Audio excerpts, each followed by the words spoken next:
Class 7, Chapter 22, Democracy, Civics. Introduction इसमें जो chapter हम टॉपिक पढ़ेंगे वो है democracy first, second different system of power that exist in the world today, universal एडेड franchise, election, political parties in India, and coalition government. First topic, democracy and its meaning. Democracy means loktantra. Democracy is derived from the Greek and the demo and cracy. Demo means people and cracy means power. Democracy Greek word से लिया गया जिसका मतलब है demo means people, लोग, cracy means power, यानी कि लोगों को जो शक्तियाँ दी गई हैं उसके बारे में।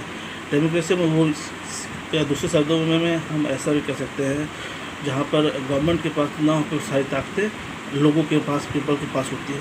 वैसे देश जो है वो डेमोक्रेटिक कंट्री भी कहलाती हैं। दूसरे शब्दों में एग्जांपल के रूप में अगर हम देखा जाए तो according to Abraham Lincoln, democracy is the government of people, for the people and by the people. Means जो सरकार है वो जनता के द्वारा जनता के लिए बनाई गई सरकार है। Next topic, democracy in modern history, modern society. Democracy in modern society, modern society के बारे में अगर हम बात करें कि डेमोक्रेसी के बारे में, तो ये सबसे पहले 17वीं सेंचुरी में इंग्लैंड और फ्रांस से ये स्टार्ट हुआ, जहाँ पर सबसे पहले डेमोक्रेसी को दिखाया गया। ब्रिटिश रेवोल्यूशन के बाद से लेकर या फ्रेंच रेवोल्यूशन से डेमोक्रेसी हम लोगों को देखने को यूरोपीय कंट्री से देखने को मिल रही है, मगर उस समय ये डेमोक्रेसी कुछ ही लोगों तक ही सीमित थी। जो अपर क्लास के लोग थे सिर्फ उनको ही कुछ फैसिलिटीज़ दिए गए थे, चाहे वो वोट देने का हो या और कुछ जो फैसिलिटीज़ थी वो सिर्फ कुछ लोगों तक ही सीमित थी। मगर 19th एंड 20th सेंचुरी में ये चीज़ों में बदलाव आया। उसके बाद जो डेमोक्रेटिक सरकारें बनी हैं, जो डेमोक्रेटिक देश बने, उसमें इस चीज़ों को हटाया गया। अब यहाँ पर लोगों को के साथ किसी तरह का कोई भेदभाव नहीं था, हर लोग को वोट का अधिकार था, फ्रीडम था, बहुत सारे उन्हें राइट्स दी गई थी जिससे वो अपना विकास कर सके। Next topic is different system of power that exist in the world. जैसे first dictatorial form of the government, यानी कि तानाशाह गवर्नमेंट जो है सरकारें हैं उनके बारे में।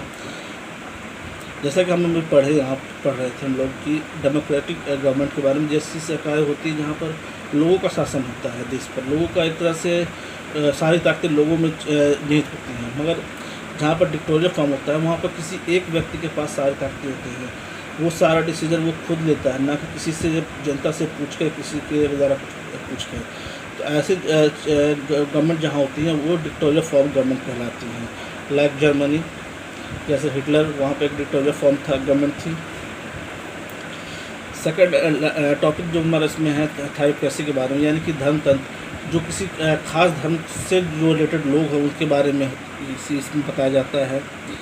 लोग किसी खास धर्म को मानते हैं और किसी खास धर्म के ही सरकारें वहाँ पर चलती हैं। अब नेक्स्ट टॉपिक जो हमारा इसमें है different form of democratic government. Democracy में जो डिफरेंट फॉर्म ऑफ गवर्नमेंट है उसके बारे में यहाँ पर बताया जा रहा है, जिसे हम देखेंगे।